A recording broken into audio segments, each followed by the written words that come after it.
Hello and welcome to today's webinar, which we are offering as part of our Círculo de Actualidad Jurídica y Fiscal to discuss the German supply chain law, la ley alemana de cadena de suministro.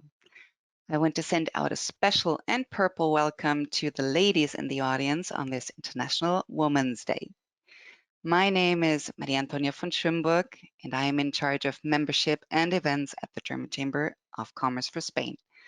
I'm very pleased that all of you decided to join us today in this webinar that we have prepared together with Monereo, Meyer, Abogados, and Dr. Stohlmann, Rechtsanwälte.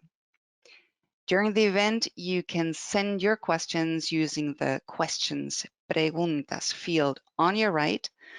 You can send them in Spanish or German if you prefer to do so. After the presentations, our guest speakers will try to answer as many of the submitted questions as the set time frame allows them to. The webinar will be recorded and made available to you soon on our website. In order to get started, and before we get into the topic, I would like to give a very warm welcome and briefly introduce the experts who are with us today. Joining us from Germany, I would like to present Sebastian Henrich from the law firm Dr. Stohlmann, Rechtsanwälte. Sebastian studied law in Münster, and after becoming a lawyer in 2014, he started to work in a boutique law firm in Düsseldorf, specialized in corporate and competition law. From 2019 until 2021, he worked as head of the legal department of a listed machine tool company in Bielefeld. In 2021, he joined Dr. Stohlmann Rechtsanwälte. Dr. Stohlmann Rechtsanwälte was founded in 1926, which makes it one of the oldest and most traditional law firms in Bielefeld.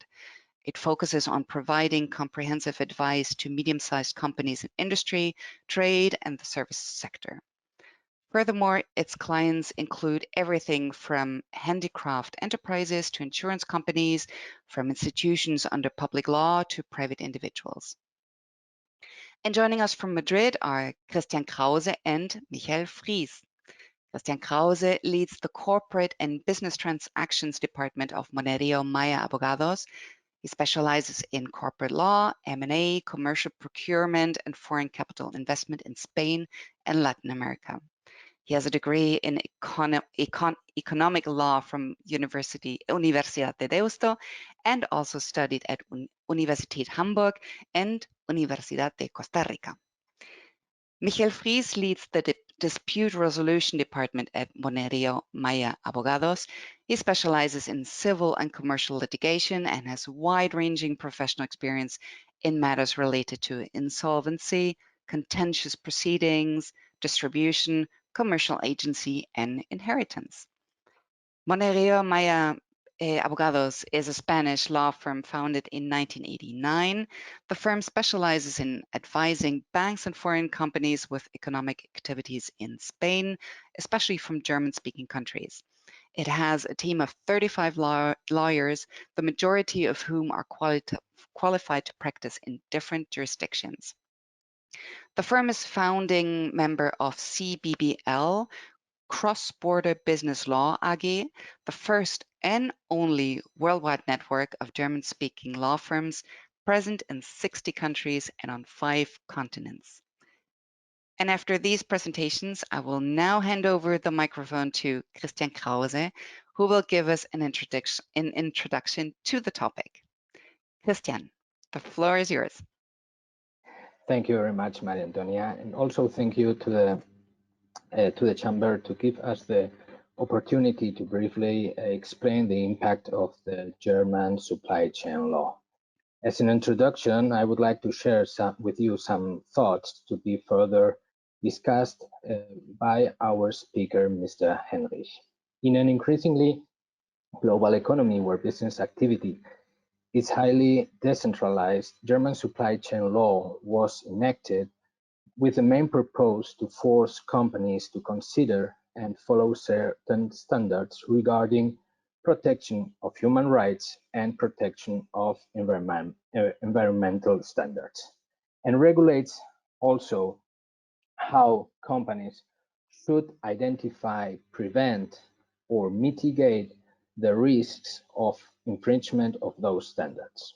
Obviously, failure to comply with the obligations set forth in the law entails serious consequences and penalties, as the speaker will explain us. However, before giving the floor to Mr. Henrich, I would like to provide you some basic facts to understand why this law was enacted and to give you some context.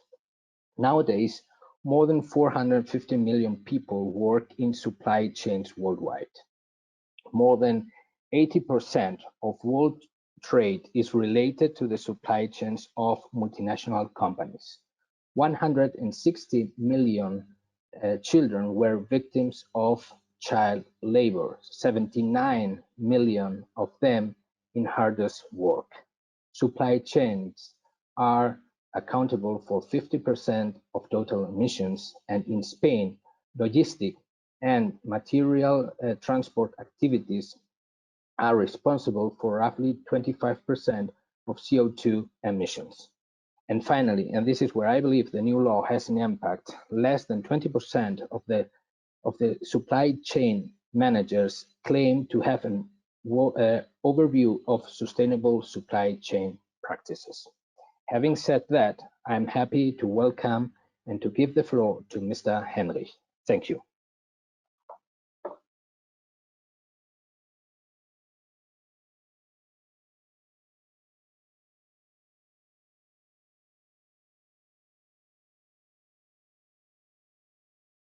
Good morning, ladies and gentlemen, and thank you very much for the kind introduction and for being invited to speak on the German supply chain law today. The speech will be structured as follows. First, I will briefly explain the status quo, then the scope of application and the scope of the regulations, the compulsory measures by the Act, the authorities' powers, sanctions, the liability, and finally some recommendations. The status quo.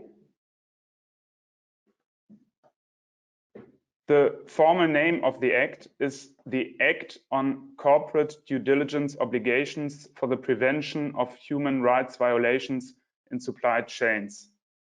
Hereinafter, I will briefly refer to it as Supply Chain Act or Act. The Parliament has passed the Act on 11th of June 2021, and it will enter into force on 1st January 2023. However, this will happen in 2 steps. I will briefly explain this later. The background or the aim of the Act is to basically implement the so-called National Action Plan for Business and Human Rights, which was done in 2016. As in July 2020, based on a survey, only 13 to 17% of the companies fulfilled this action plan. The government came to the conclusion that the initially intended voluntary self-commitment has failed because this plan didn't oblige the companies to legally fulfill it. Thus, the Supply Chain Act shall improve the protection of basic human rights and in particular enforce the ban on forced labor. Further on, it shall consider environmental concerns, particularly in case these are somehow connected to human rights, for example, pollution of water, mercury load, and so on. And in general, it shall ensure a responsibility for the entire supply chain.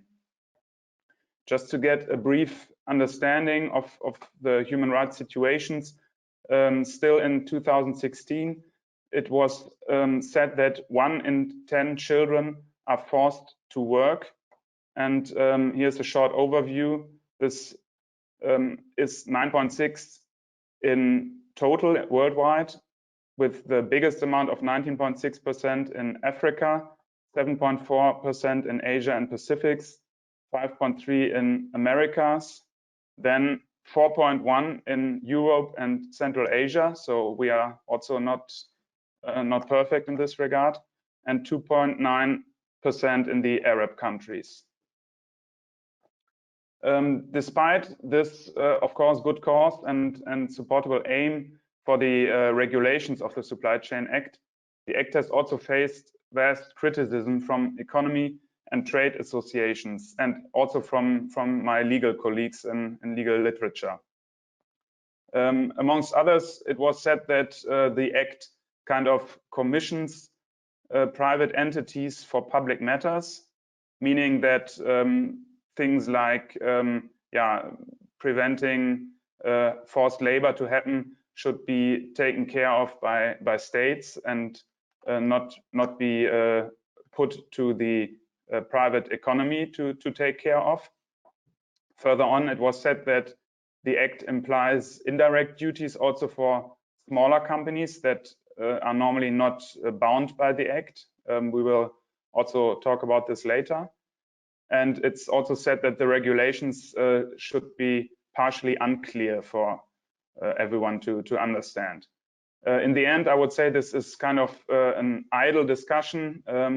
The Act has been passed by now, and we have to take it as it is. So we will see what it provides. Just as a small excursus, the European Union also has plans to implement a comparable act and has actually very recently published a draft in February 2021.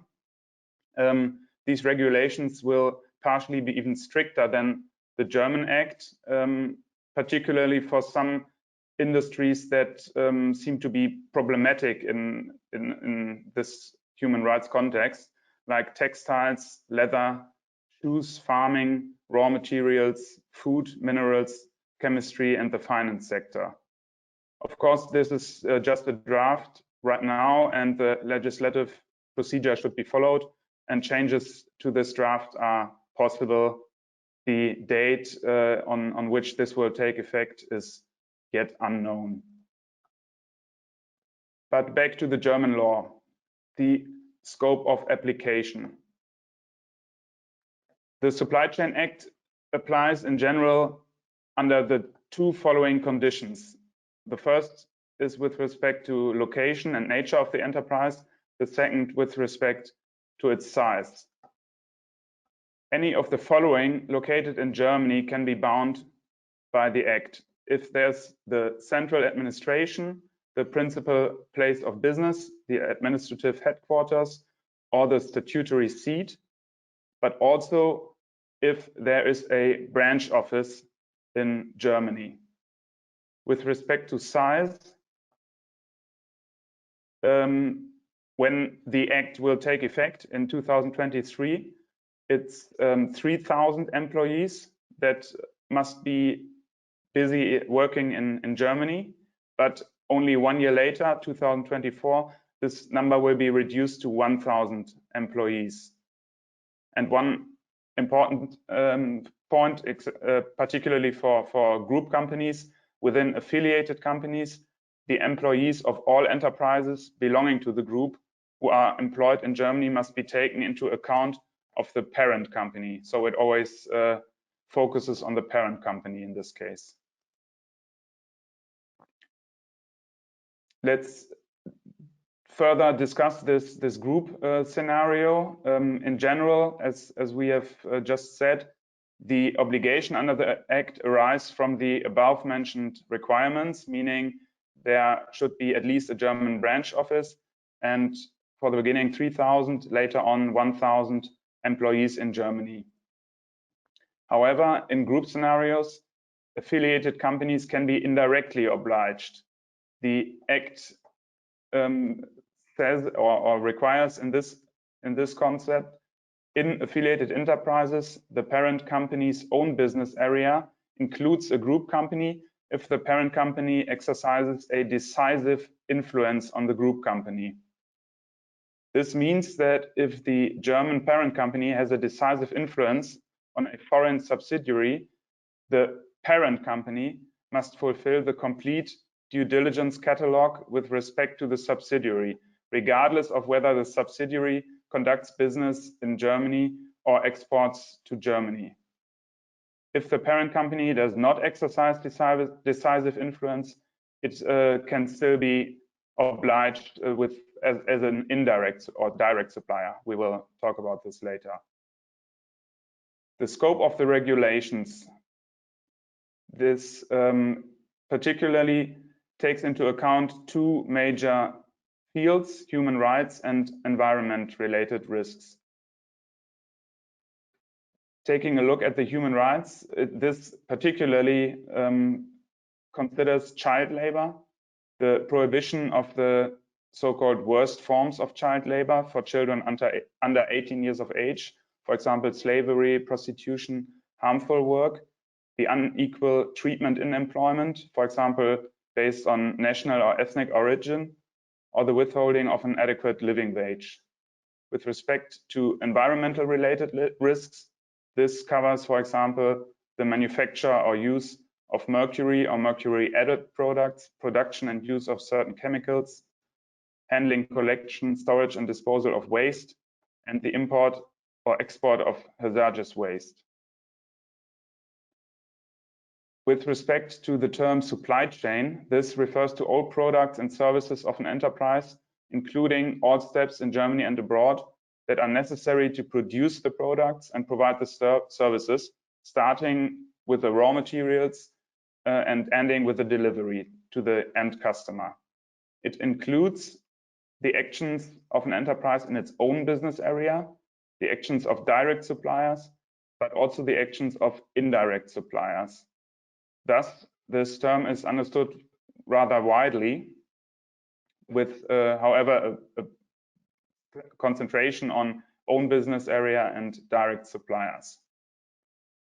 If the Act applies to an enterprise, there are some compulsory measures to be taken. Aim of these measures, which are due diligence obligations, like the name of the Act already says, is to prevent, minimize, or end risks to human rights and environment-related risks.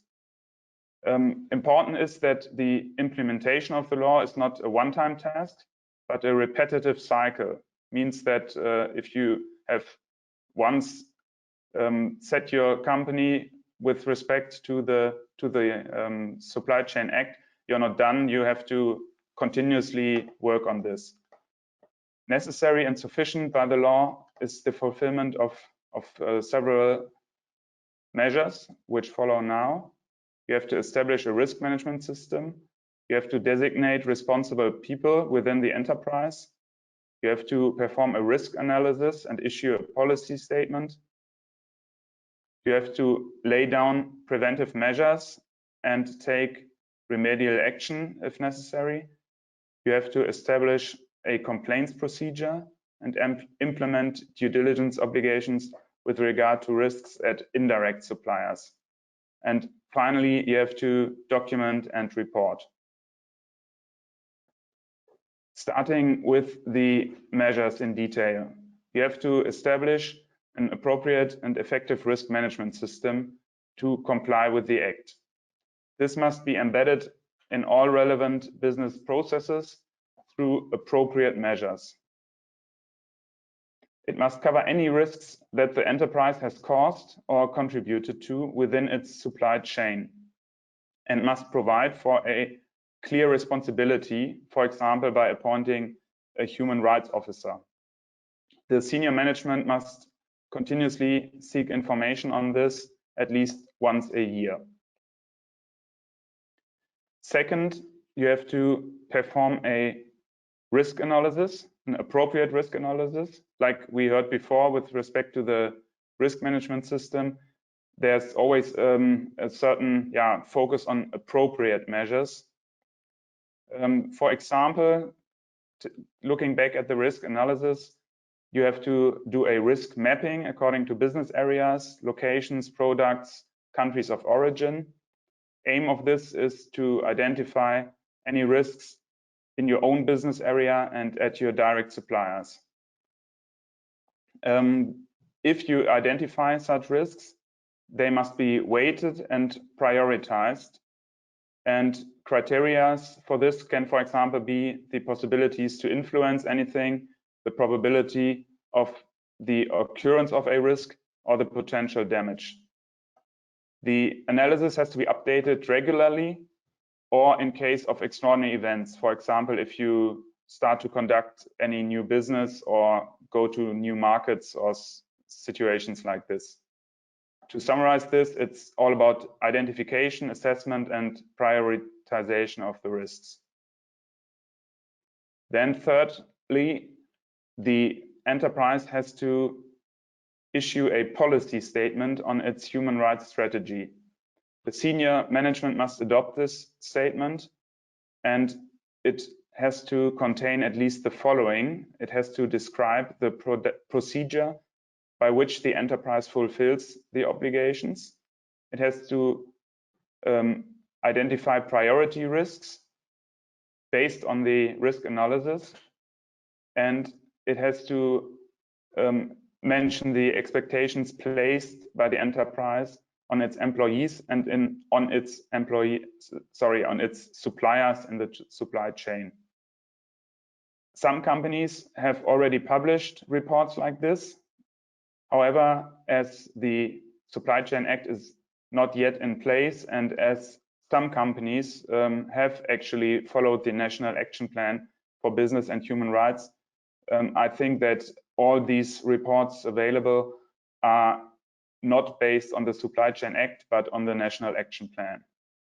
Just to give a brief imagination of this, for example, here BMW has published a report that you can simply download online to get an impression of this.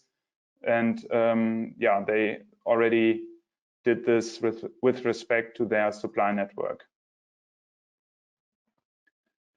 Then next due diligence measure is to implement appropriate preventive measures in your own area of business, particularly implementing of a human rights strategy in the relevant business processes set out in the policy statement. Then you have to develop or implement appropriate procurement strategies and purchasing practices. You have to train your relevant business areas, and you have to implement a risk-based control measure to verify compliance. Secondly, you also have to implement appropriate measures vis-à-vis your direct suppliers. In particular, you have to consider human rights related expectations when selecting a direct supplier. You have to contractually assure from your direct suppliers that they will comply with the expectations and address them along the supply chain. You have to implement training measures, and you have to agree on appropriate contractual control mechanisms. Next duty is to take remedial actions. If an obligation is violated in your own business area or at a direct supplier, it must, without undue delay, taken care of this, and you must take appropriate remedial action to prevent and or minimize such violation. In case this takes place in your own business area in Germany, the remedial action must bring the violation to an end. If it's your own business area abroad and in the business area taken into account as an affiliated company, the remedial action must usually bring the violation to an end. So this is not as strict as if you are directly in Germany. If a violation at a direct supplier cannot be stopped in the foreseeable future, you must implement a concept to end it without undue delay. Next is a complaints procedure that must be implemented. This will serve to report risks as well as violations, and you have to make available clear information on such procedure in an appropriate manner. The effectiveness of such procedure must be reviewed at least once a year, or as we have heard in other respects, on an ad hoc basis, depending on whatever incident can happen, like expanding business or situations like this. Last duty is the documenting and reporting. The fulfillment of the due diligence obligations must be continuously documented, and the documentation must be kept for at least 7 years from its creation. Next point is, from my perspective, also a very important point. The enterprise must prepare an annual report on the fulfillment of its obligations and make this publicly available on the enterprise's website.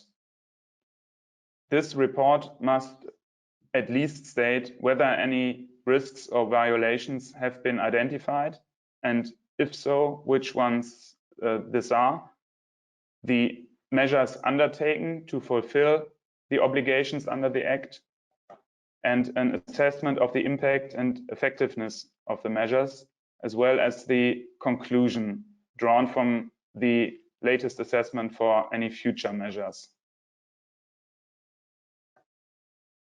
The next point is the authorities' powers and sanctions. The competent authority in Germany is the Federal Office for Economic Affairs and Export Control, or as we call it, the Bundesamt für Wirtschaft und Ausfuhrkontrolle, short BAFA. The BAFA shall take a risk-based approach when performing its tasks. The BAFA has various powers to sort of take care of its authority under the Act. On the one hand, it shall take appropriate and necessary orders and appropriate and necessary measures to detect and prevent violations of the obligations under the Act. Also in this respect, we have this appropriateness focus again, like with respect to the measures mentioned earlier. So it's in some respect, the Act is not absolutely black and white. It always has this level of appropriateness and somehow vagueness, which also led to the criticism mentioned in the beginning, because it's sometimes not really clear for the enterprises what exactly is understood as an appropriate measure or as an appropriate order by BAFA, for example. With respect to competences, BAFA can take the following measures, for example. It can summon people. It can request submission of a corrective action plan, including clear timelines, meaning you have to not only publish your setup as it is, but then you have to submit to BAFA a corrective action plan in case something is not as it is meant to be. Then you have to take specific actions to fulfill the obligations if required by BAFA. Moreover, BAFA is authorized to enter and inspect the enterprise's premises, offices, and commercial buildings, and is further authorized to inspect or examine the enterprise's business documents and records to assess whether any due diligence obligation has been complied with or has been not complied with. However, it can be said that these authorities by BAFA have to be performed during regular business hours, so they cannot come at night and search your office. With respect to sanctions, the non-compliance with the Act can result in a regulatory offense, an Ordnungswidrigkeit as we call it, and can be sanctioned with an administrative fine. This can actually take some significant amount. In case the average annual turnover of the enterprise is more than 400 million euro, the fine can take up to 2% of the average annual turnover. And particularly, this will be based on the worldwide turnover of all natural and legal persons or associations of persons, insofar as these persons and associations operate as an economic unit. So, for example, if you have just one unit in Germany and this has a certain turnover, you will not just look at the turnover in Germany, but at the worldwide turnover of the economic unit. The basis for the assessment of the fine will be the significance of the regulatory offense. So in case of a particularly bad behavior, the fine will of course be higher than in case of minor violations. Enterprises that have been fined shall in general be excluded from participation in public tenders or from contracting with any public parties for an, as it's mentioned again, appropriate period of up to 3 years. So depending on your field of business, I expect that this can be even worse than the 2% fine if you do a lot of business with public parties or public tenders.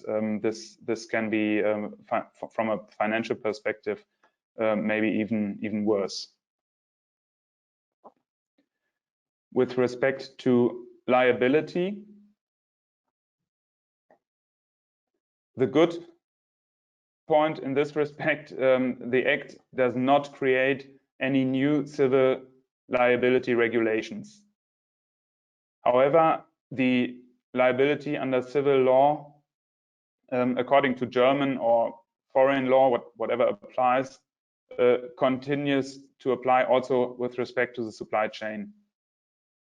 Further on, any contractual liability also appears possible, particularly when a strict compliance clause is included in the contract, as you will all know, and I expect this to sort of get worse from German connected companies as soon as the Act will take effect.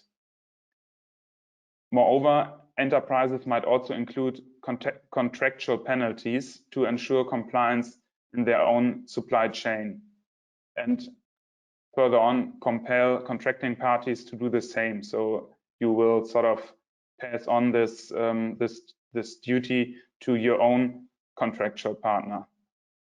Apart from any formal civil liability, the potential breaches will be problematic with respect to public perception. So we all know how nowadays the public is focusing on things going wrong in this respect, like human rights violations or things like this will sort of result in a bad perception of the company as such. Then it's possible to initiate court actions. Any person claiming to have been violated in a relevant legal position of, as it's called, paramount importance, so of a particular importance, may authorize a domestic trade union, a Gewerkschaft, or a NGO, a non-governmental organization, to bring proceedings and enforce his or her rights in its own capacity. This means it's a so-called representative action, in German a Prozessstandschaft, meaning the said organizations will claim on their own behalf, not the person claiming to be violated will be in front of the court, but these said organizations. And the limitation to so-called paramount legal positions, which is not defined by the Act, but yeah, will surely be something like life or limb. So if you are working in a dangerous working environment and get violated, this will surely be qualified as a violation in this respect. This shall reduce the number of potential claimants, so not minor violations will lead to a big amount of legal action. The Act does not provide the applicable cause of action that can be claimed. So it's at this point of time somehow unclear what you will exactly claim. Of course, it will, on the one hand, yeah, sort of will be capable to initiate any formal measures, for example, by BAFA that can be taken to yeah, to force you to improve with respect to human rights. Then finally, the recommendations that we take from this law. Of course, first, every enterprise potentially obliged under the Act needs to prepare for the Act taking effect. So yeah, when it takes effect in 2023, you should know if you're directly obliged by the Act, or if you're contracting with parties that will sort of force you to consider the Act as well, or if you're sort of yeah, free to proceed as it is. Then this preparation should include the clear assignment to certain departments within your company, for example, and also depending on your setup of the company and its size. This can cover the compliance department, of course, the sustainability office, the procurement department, legal department, and so on. From a starting point, I think it's recommendable to integrate the measures directly into the compliance system if you have this in place. And in most cases, I think this will, however, yeah, raise the need to involve all functions previously mentioned. Potentially, this could yeah, sort of have you assess and optimize your supply chains, because of course, instead of yeah, implementing very complex due diligence measures to, I don't know, import textiles from places where you will have problems with human rights, you could of course also yeah, just optimize your supply chain and import textiles, for example, from places where you will not result in such strict requirements. And from a legal point of view, you should check if you need to update any standard contracts or templates for contracts with a view to the Act. For example, if you need to yeah, pass on any duties to your suppliers and things like this. And finally, and with a view to the multidimensional nature of the various business areas and the requirement of appropriateness that we have spoken about earlier, there's unfortunately no one-fits-all solution, because yeah, you have to always take a close look at the exact enterprise, at the branch the enterprise is busy in, and of course at your individual suppliers, your countries you deal with, and your branches you're dealing with. So thank you very much for your attention, and I think we will now have the chance to talk about the questions. Well, thank you very much, Sebastian, Henrich, for your presentation. And yes, without further ado, we're going to skip to Q&A. Christian and Michael have already sifted through the submitted questions. So what will be the first one, Michael?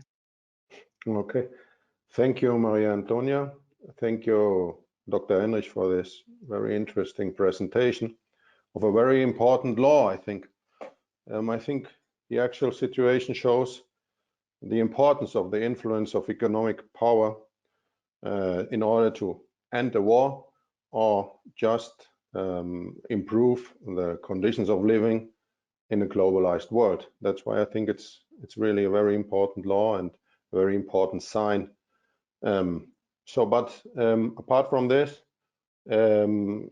I wrote down some question, but I have seen that there is a question from the audience, which of course has preference, and I will try to read it to you, Dr. Henrich. Okay? Yeah. So the first question is, being a Spanish company based in Spain with at the moment less than 1,000 employees, with a mother company based in Germany belonging to a group with more than 3,000 employees, are we as the Spanish company obliged to do this procedure? Is this law applicable to the Spanish subsidiary with less than 1,000 employees? In general, or let's say directly, this is not the case, because we have mentioned in the beginning, to have this law apply, you will in general have to have your seat in Germany, for example, and you have to have this certain size of company. But in this case, you have a mother company that has more than 3,000 employees. So it will depend if such mother company will have as it's mentioned in the law, a decisive influence on the Spanish daughter. And if this is the case, the business of the Spanish daughter will be regarded as the own business of the German mother company. And the German mother company will be actually the company that is obliged by law to fulfill any obligations under the Act, but also with respect to the Spanish company. So I think as the company will not do this all alone, it will probably, or most likely, or is kind of forced to reach out to its Spanish daughter and to make sure that any obligations under the Supply Chain Act will also be followed by the Spanish daughter company. Because sorry, one important point in this regard, I sort of thought that there is a decisive impact of the mother company. If this is the case, it will reach out and have the Spanish daughter to fulfill all these requirements we have talked about. If there is no decisive influence of the mother company, but I assume if you talk about a classic mother-daughter situations, this there will be this decisive impact that the mother can take. So the mother will be forced to make sure the Spanish daughter also complies with the law. Yes. Okay. So I suppose that if it's an independent company which hasn't any relations with a German company, there's no obligation. There never is an obligation for the Spanish company. Is this exactly right? With respect to the German Supply Chain Act, the company will not be obliged. unless it, of course, is obliged by contract. For example, if it deals with German companies and the companies will include compliance clauses into the contract, for example, it can be contractually obliged to comply with the act. But just from a pure legal German legal perspective, it would not be obliged. Okay. And which kind, I don't know if it's correct if I ask this question, but which kind of requirements could the Spanish company in a contractual relation expect from the German company? Which kind of obligations could there be in the contract? From my perspective, in theory, this could be basically anything that's required also by the Supply Chain Act.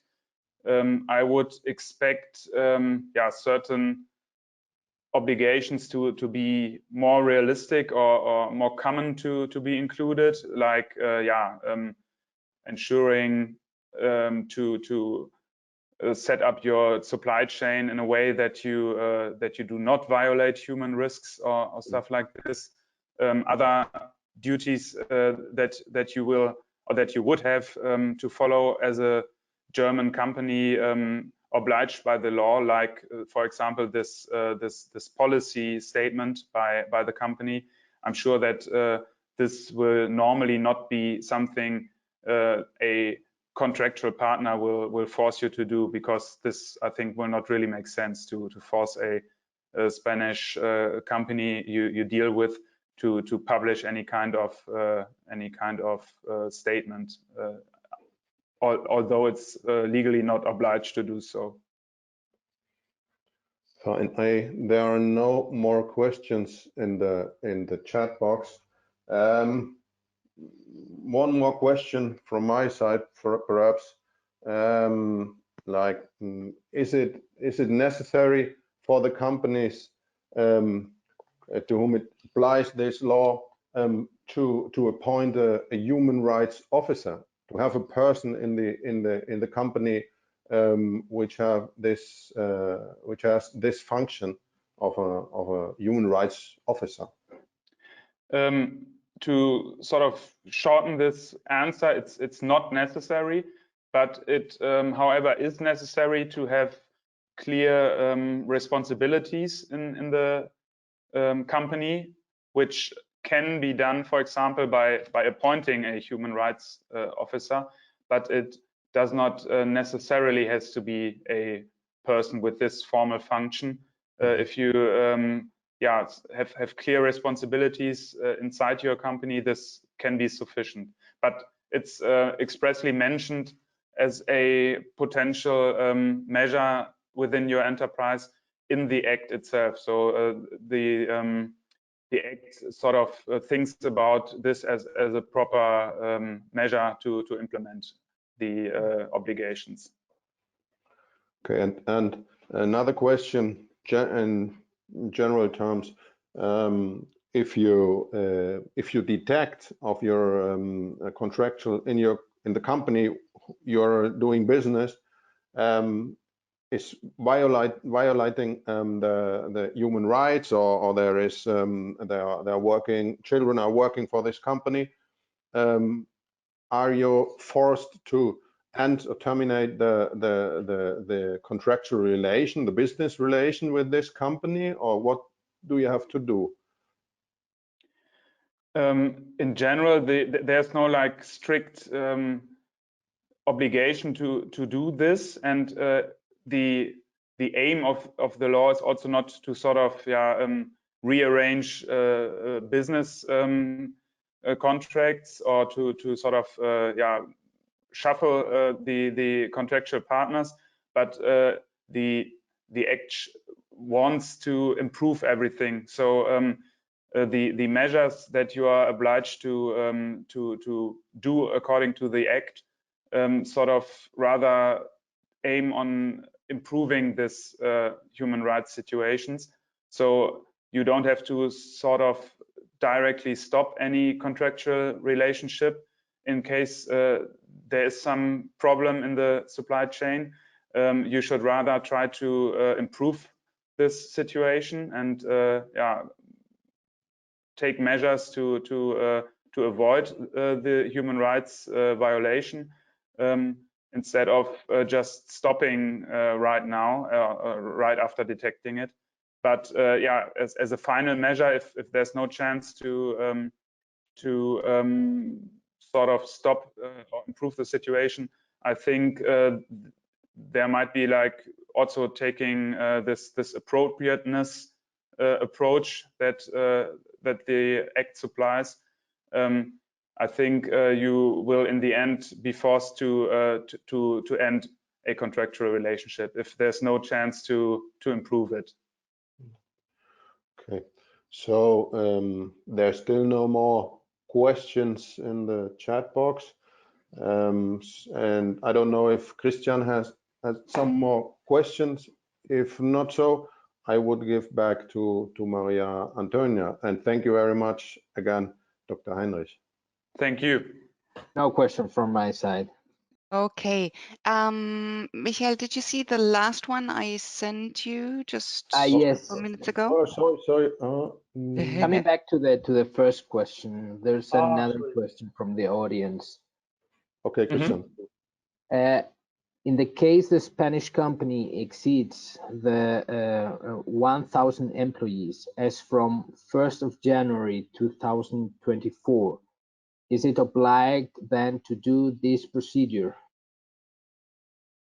Just in case I mean, when you talk about a Spanish company, I guess this will be a company that does not have his primary business seat or registered office or anything in Germany, because in this case you wouldn't refer to it as a Spanish company.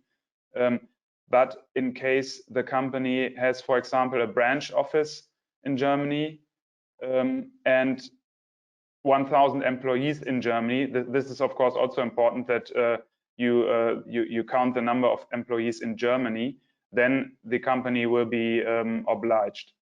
But if it's a Spanish independent company in Spain with 1,000 employees in Spain, it will not be obliged under the Act. Okay, thank you, Michael, Maria Antonia. Well, thank you so much. We've almost reached the end of the webinar. Thank you so much, Sebastian Henrich, Christian Krause, and Michael Fries for your contributions to the webinar and the Q&A, for all the really interesting and helpful information. It's been a pleasure to have you with us. Thank you so much. You're welcome. I would Thank obviously you. also like to thank everyone from the audience who participated today. We hope that you have enjoyed the webinar. We really appreciate your opinions, so we will send you a short survey which will also give you the opportunity to tell us which topics you would like to see covered in future webinars. So please do fill out the survey. On our website, www.ahk.es, you can find our event schedule, and here's a little preview of some of our upcoming events. On March 15th, there's Círculo Recursos Humanos, el nuevo lugar de trabajo, tendencias y desafíos. On March 22nd, Big Data, formando a tus propios expertos. And on April 19th, Bienestar Organizacional. If you are interested in those events, please do contact us if you're not on our distribution list already and you're already receiving our invitations on a regular basis. So again, we hope you enjoyed it and we hope to see you very soon again. Thank you very much for your attention and until next time.